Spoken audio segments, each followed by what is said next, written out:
এজন্য আল্লাহ বললেন ওয়াকারনা ফি বুয়ুতিকুন্না, ঘরে থাকবা, পুরুষরা থাকবে বাইরে, তোমরা প্রয়োজনে বাইরে যাবা, আর পুরুষরা রাত্রি বেলায় বিশ্রামের প্রয়োজনে ঘরে আসবে। কার কথা? কার কথা? আবার আল্লাহ নারীদেরকে বললেন চোখ নামাও, আমাদেরকেও বললেন চোখ নামাও, তাদেরকেও বললেন চোখ নামাও। ওয়াকুল্লিল মুমিনাতি ইয়াগদুদনা মিন আবসারিহিন, ও নবী নারীদেরকে বলেন তারাও যেন পরপুরুষ দেখলে চোখ নামিয়ে রাখে। ওয়াহফাজনা ফুরুজাহুন্না, তারা যেন তাদের প্রাইভেটসকে হেফাজত করে। ওয়ালা ইউবদিনা জিনাতাহুন্না ইল্লা মা যাহারা মিনহা, দেহের সৌন্দর্য যেন বের না করে দেয়। ওয়ালিয়াদরিবনা বিখুমুরিহিন্না আলা জুয়ুবিহিন্না, আর তাদের বুকের উপরে যেন একটা চাদর নামিয়ে দেয়। সুবহানাল্লাহ। ওড়নাটা যেন উন্নত বক্ষটা তারা ঢেকে রাখে। এখন বুকের উপরে ওড়না থাকে না, ওড়না থাকে গলায়, ঠিক কিনা? অবশ্য এইখানে যে বোনেরা আসছে এদের এই সমস্যা নাই, এরা সবাই বোরকা পরে আসছে, এদের আত্মীয় স্বজনের মধ্যে ঝামেলা থাকতে পারে। তো আপনারা যে পৌঁছে দিবেন, ওড়না থাকবে কোথায়? নারীদের বুকের উপরে ওড়না থাকবে, চাদর থাকবে, গলার মধ্যে ওড়না রাখার জন্য বলা হয় নাই। ওয়ালিয়াদরিবনা বিখুমুরিহিন্না আলা জুয়ুবিহিন্না, বুকের উপরে রাখো, নিজেকে ঢেকে রাখো, হেজাব করো। হেজাব করলে নারীর মর্যাদা বাড়িয়ে দেয় কে? সম্মানিত বোনেরা, নারী স্বাধীনতার কথা যারা বলে টেলিভিশনে, এগুলো শুনে আপনারা ভড়কে যাবেন না, এগুলো শুনে আপনারা পাগল হবেন না। মনে রাখবেন হেজাব আপনার অধিকার, হেজাব নারীর অধিকার, এটা নারীর সৌন্দর্যের প্রতীক, হেজাব নারীর আভিজাত্যের প্রতীক, হেজাব নারীর সৌন্দর্যের প্রতীক, আভিজাত্যের প্রতীক, তার রূপের প্রতীক, এটা তার অধিকার। চিৎকার করে বলেন ঠিক কিনা? কেমন করে হেজাব দেহ থেকে সরাতে হয়, কেমন করে দেহ থেকে কাপড় নামানো যায়, এটা হইল শয়তানের মিশন। এটা কি? শয়তান যখন নিষিদ্ধ ফল সাইয়েদনা আদম আর হাওয়া আলাইহিস সালামকে খাইয়ে দিল, সাথে সাথে জান্নাতের কাপড় পড়ে গেল, জান্নাতেও কাপড় খুলে দিল, দুনিয়াতেও খুলে, ঠিক কিনা? শয়তানের মিশনই এইটা, কাপড় যত কমানো যায়, কাপড় যত কমানো যায়। এজন্য খবরদার, আপনারা অনেক সম্মানিতা, খেয়াল রাখবেন পৃথিবীতে যে জিনিসের মর্যাদা যত বেশি, সম্মান যত বেশি, যেটা যত বেশি দামি, ওইটা তত বেশি প্যাকেটের ভিতরে থাকে, ঠিক কিনা? ঝিনুকের ভেতরে থাকে মতি, মতি খোলা থাকে না। স্বর্ণ অলংকার, স্বর্ণের দোকানে যখন যাবেন দেখবেন শাটারের সামনে এত বড় বড় তালা, অন্য দোকানে এত মোটা তালা নাই। আবার যেখানে গ্লাস ফিটিং করা স্বর্ণ রাখা হয়, ওইখানেও কয়েকটা লকার সিস্টেম আছে না নাই? ঘরে যখন আমরা অর্নামেন্টস রাখি, গহনা রাখি, ঘরের সবচেয়ে গোপন কক্ষের ভেতরে, গোপন আলমারির ভেতরে, গোপন সিন্ধুকের গোপন ড্রয়ারের ভেতরে কয়েকটা তালা মেরে স্বর্ণ রাখি। জোরে কোন ঠিক কিনা? 50,000 টাকার বান্ডিল নিয়ে যখন রাস্তায় বেরোই, কেউ হাতে নিয়ে বেরোয় না, এমনি দেখায় দেখা যায় না। এই যে দেখেন 50,000, কখনো কাউরে 1,000 টাকার নোট ধরেন, এটা 1,000 টাকার নোট, কয় হাজার টাকার নোট? কথা কয় না, 1,000 টাকার নোট। এটা কাউরে দেখবেন যে 1,000 টাকার নোটটারে এইভাবে কইরা এদিকে অর্ধেক আর এইভাবে এইভাবে রেখে রাস্তায় হাঁটতেছে, কোনো পাগলও হাঁটবে? কোনো পাগলও হাঁটে না, কারণ দামি জিনিস, এটার হেজাব লাগবে, এটা নেকাব লাগবে, এটাকে প্যাকেট করতে হবে, এটাকে প্রিজার্ভ করতে হবে। এজন্য যে নারীরা হেজাব করে তারা কোনোদিন ইফটিজিং এর শিকার হয় না। চিল্লায় বলো ঠিক কিনা? হেজাব যারা করে তারা বিপদে পড়ে না, কারণ হেজাব করলে এক একটা নারীকে জান্নাতের হুর পরীর মতো লাগে, ঠিক কিনা? সম্মানে মাথাটা নিচু হয়ে আসে, তাকাতে গেলেও ভয় লাগে। আল্লাহু আকবার, কি সম্মান আল্লাহ দিলেন!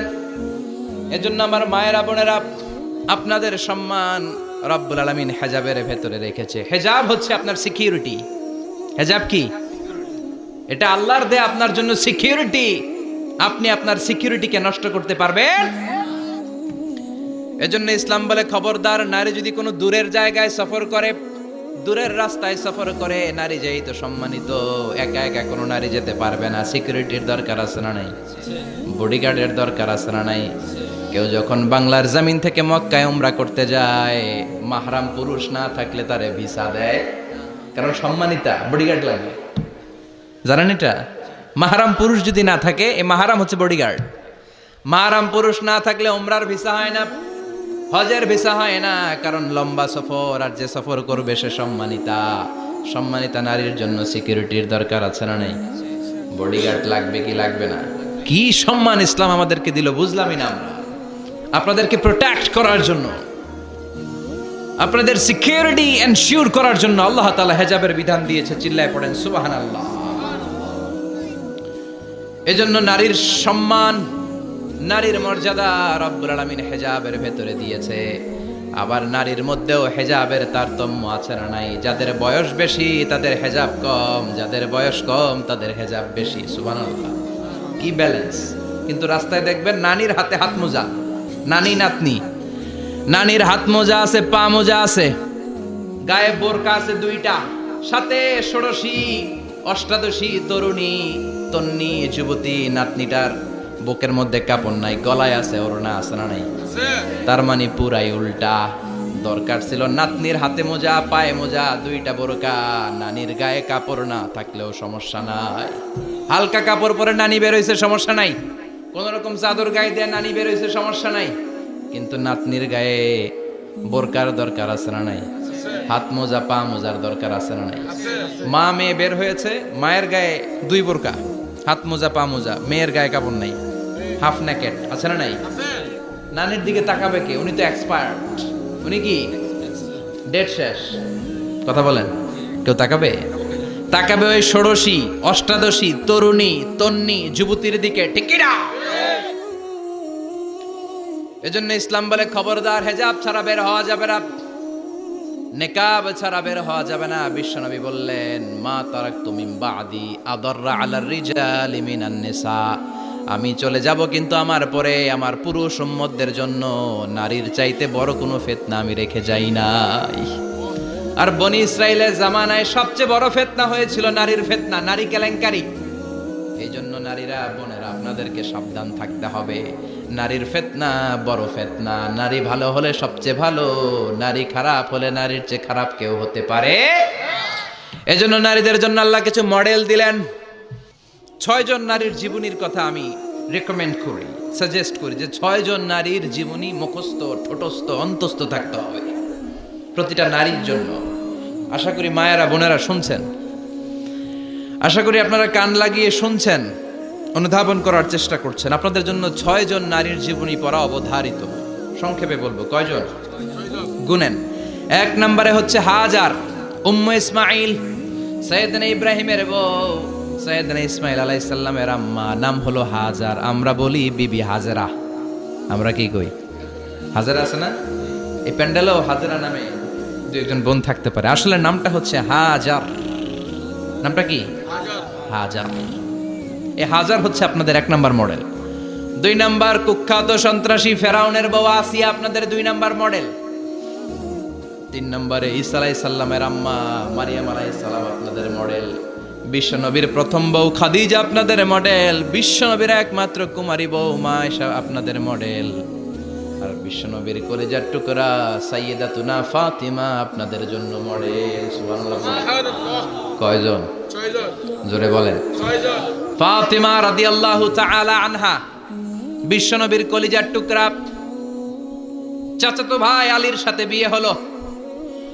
আলী যখন প্রস্তাব দিল ফাতেমার কাছে, যে বলে, ও ফাতেমা রাজি আছো কিনা? চুপচাপ, কথা কয় না। বিশ্বনবী বুঝলেন রাজি, 2 জনকে বিয়ে পড়িয়ে দিলেন। বিয়ে পড়িয়ে 2 জনকে দাঁড় করিয়ে দিয়ে বিশ্বনবী ওযু করলেন। ওযু করার পরে সামান্য কিছু ওযুর পানি ছিল, আলীর মাথার মধ্যে ছিটিয়ে দিলেন, বরকতের পানি। সুবহানাল্লাহ কইবেন না? সুবহানাল্লাহ। ওযু করে সাইয়েদনা আলীর মাথার মধ্যে ছিটিয়ে দিলেন আর দোয়া করে দিলেন, বারাকাল্লাহু লাকুমা ওয়া বারাকা আলাইকুমা ওয়া জামাআ বাইনাকুমা ফি খাইর।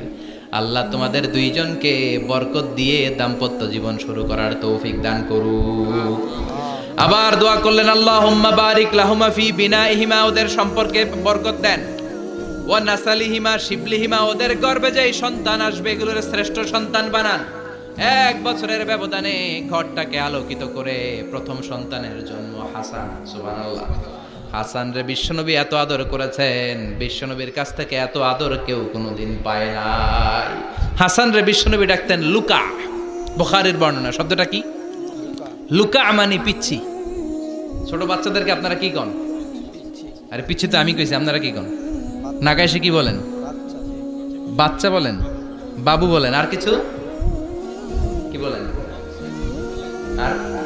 আর কিছু নাই। তাহলে এই যে বাবু পিচ্ছি, হ্যাঁ, এই বাবু পিচ্ছি আরবি হচ্ছে লুকা। বিশ্বনবী ফাতেমার ঘরে এসে বলতেন, আইনা লুকা, পিচ্ছিটা কই রে? আমার হাসান কই, আমার নানা ভাই কই? আর বিশ্বনবীর আওয়াজ শুনলে হাসান এসে বিশ্বনবীর কাঁধে, আল্লাহু আকবার। বিশ্বনবী বলতেন, ফাতেমা আমার কলিজার টুকরা, যে ফাতেমারে কষ্ট দেয় সে আমারে কষ্ট দেয়, ফাতেমারে আনন্দ দেয় মানে আমি বিশ্বনবীরে আনন্দ দেয়। এই ফাতেমা সব সময় পর্দায় থাকতেন, দিনের বেলা বেরোতেন না, সারা দিনে টয়লেট করতেন একবার, সেটাও করতেন রাত্রে, যাতে দিনের বেলা কেউ তারে না দেখে। কি ব্যালেন্স লাইফ, কি ব্যালেন্স লাইফ! রাতে একবার টয়লেটে যাওয়া মানে কি সারাদিন খাওয়া দাওয়া এরকম ব্যালেন্স করে করতেন। কেউ দেখতে পারে না ওনারে কেমন ছিল, কেউই জানতো না। এমন ভাবে চলাফেরা করতো, কোনো পুরুষদের সামনে দিয়ে কখনো যেতেন না। এজন্য ইন্তেকালের আগে আলীকে বললেন, আলী, বিশ্বনবীর ওসিয়ত অনুযায়ী কিছুদিন পরে আমি আমার বাবার সাথে সাক্ষাৎ করব। ইন্তেকালের সময় বেশি লোক আমার জানাজাতে আসার দরকার নাই, নিজেরা দোয়া করে দিলে চলবে। আর আমার জানাজার খাটিয়ার উপর দিয়ে বিশাল একটা বোরকা দিয়ে দিও। এটার আরবিতে বলে নাউশ। কি বলে?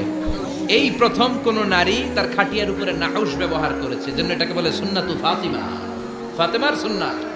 সাইয়েদাতুনা ফাতেমার আগে কেউ জানাজার খাটিয়াতে নাউশ ব্যবহার করে নাই। আল্লাহু আকবার। আলীকে বলে গেলেন, আলী, অল্প কয়েকজন পুরুষ নিয়ে জানাজা দিও, বেশি মানুষের কাছে আমার নিও না। দুনিয়ার বুকে আমি লুকিয়ে লুকিয়ে চলতাম, মরার পরে লুকিয়ে লুকিয়ে আল্লাহর কাছে চলে যেতে চাই, পুরুষদের সামনে আমার নিও না। ও মা, এই ফাতেমার জীবনী থেকে আপনার জন্য শিক্ষা হলো পর্দা। সব সময় পর্দাটা দেহে থাকার দরকার আছে না নাই? রাজি আছেন তো? তাহলে এই 6 জন নারীর জীবনে যদি আমার মায়েরা পরে, আমার মায়েরা বোঝে, ওই মায়েরা বিপদগামী হতে পারে নাকি?